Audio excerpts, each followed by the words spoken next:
We had one day in Brussels. Actually, it was less than that. A late start, a packed plan, a full list of places to see, and just a few hours to make it all work. Let's see how much we can actually cover. We were up bright and early as we had to catch a 6:30 train to Schiphol to hit a 7 a.m. express to Brussels. After much research, we came up with plans for a full day in Brussels. But life, it had something else in store. A quick PSA, the times displayed at Dutch train stations are departure times, not the arrival times that you may see for the underground or the metro. We learned that the hard way. 90 minutes later, we finally got another train.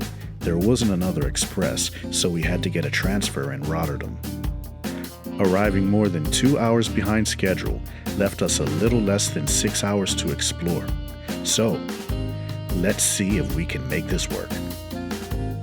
We arrived at Brussels Central Station and made our way to the starting point, Grand Place.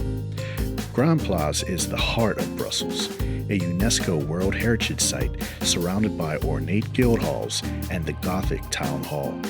It's a square that overwhelms the senses with beauty, scale, and centuries of stories. I had watched this place for years on YouTube live streams, but being there, wow. Our first stop, Manneken Pis. This is a 17th century bronze statue of a boy, going in a fountain, and one of Brussels' quirkiest icons. He's been dressed in thousands of costumes over the centuries, adding humor to history. This day, he was a doctor. From there, we walked to the Brussels Stock Exchange. The Stock Exchange is a 19th century neoclassical landmark recently repurposed into a public space. And across the street, another landmark, the modest St. Nicholas Church.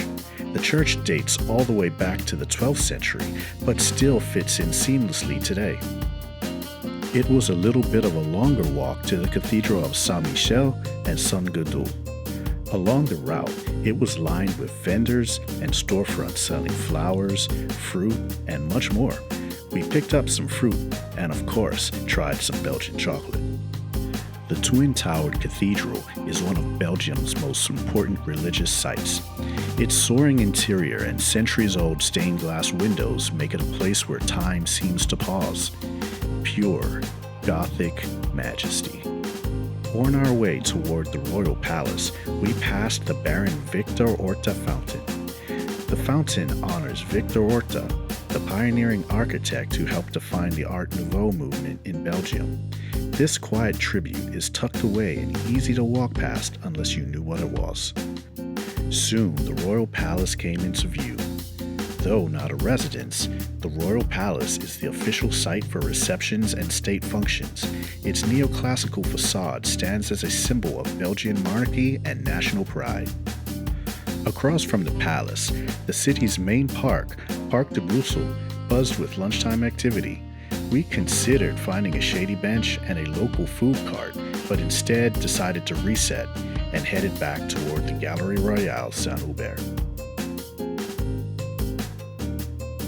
Near the entrance to the gallery, we found Scott's Bar and Kitchen. We took some time to absorb the atmosphere, then crossed over to the gallery. The Galeries Royale Saint-Hubert opened in 1847. These elegant glass-roofed arcades were among the first shopping malls in Europe. Lined with boutiques and chocolate shops, it is a beautiful blend of luxury and history. We started the second part of our day with Jeanneke Pis, the lesser-known sister to Manneken Pis. This statue of a squatting girl is tucked into a small alleyway, mischievous and easy to miss. As we walked through the alleyways, time seemed to slow. It might as well have been 500 years ago. It felt timeless. As the afternoon wore on, we picked up the pace, eager to hit a few more locations and still make our return train to Amsterdam. We passed Eglise Sainte Marie Magdeleine. A small Romanesque Gothic hybrid, this church sits on the edge of Mont and dates back to the 13th century. It's quiet, humble, and often overlooked. Just beyond the church was Mont or the Hill of the Arts. Mont offers panoramic views and is surrounded by museums, sculptures, and the National Library. It's a blend of art, history, and skyline. Even though we were short on time, I stepped inside the Notre-Dame du Sablon. This is a 15th century Gothic church known for its striking stained glass windows and intricate detail. I must admit, I almost decided this is where I would end my day.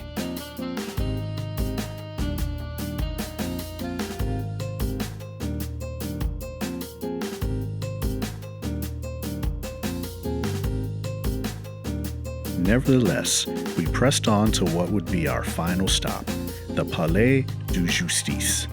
This colossal courthouse dominates the skyline, a symbol of law and power. From its elevated plaza, we took in what may have been the most striking views of Brussels all day.